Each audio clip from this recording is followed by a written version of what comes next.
अगर यही हालत रहे हमारे देश की मार्केट के तो वो दिन दूर नहीं है जब चीनी राशन की दुकान पे नहीं, सिर्फ और सिर्फ हलवाई की दुकान पे मिलेगी। नहीं, अगस्त के फर्स्ट वीक में चीनी का थोक रेट मैक्सिमम 40 रुपये पर केजी था और 20 अगस्त आते आते उसी चीनी का थोक का रेट लगभग 60 रुपये पर केजी हो गया है। क्यों?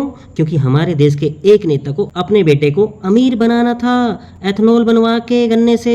नहीं, अगर आपको ये लगता है इससे चीनी का क्या मतलब है तो मैं आपको बता दूं, जब ज़्यादातर गन्ने का यूज सिर्फ और सिर्फ एथेनॉल बनाने के लिए कर लिया जाएगा तो चीनी क्या ये अपने कपड़ों से बनाएंगे?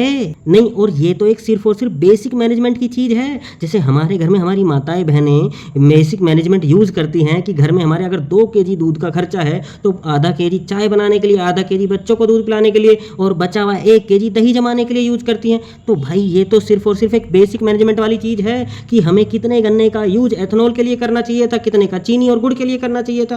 पर नहीं, ये तो भांग पी पी के पॉलिसियां बना रहे हैं। नहीं, एथेनॉल मिलाते हुए पेट्रोल में इन्होंने बोला था कि हम अपने देश में फॉरेन एक्सचेंज बचाना चाहते हैं पेट्रोल कम खरीद के, और अब जब चीनी महंगी हो गई है तो ये बोल रहे हैं कि हम चीनी का आयात कर लेंगे या उस 40% उस पर जो है टैक्स कम कर देंगे। अरे भाई, जो फॉरेन एक्सचेंज तुम लोगों ने बचाया था पेट्रोल कम खरीद के, वही फॉरेन एक्सचेंज तुम चीनी बाहर से खरीद के उसको वेस्ट करोगे या नहीं करोगे? महंगाई हुआ है और ऊपर से उसकी वजह से चीनी और हमें 40 की जगह 60 से 65 रुपये पर केजी मिलने लगी।